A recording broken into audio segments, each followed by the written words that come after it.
Youth nowadays are more interested in playing online games, and their traditional games are being forgotten in today's generation.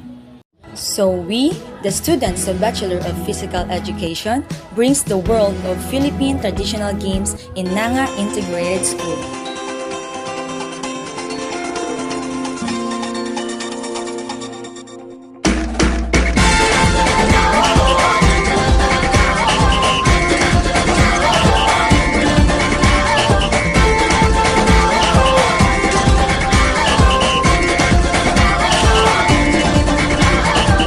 Minsa'y natuwa ang may likha, 7,000 pulo ang ginawa. Mga hiyas na inilatag sa malasot lang dagat.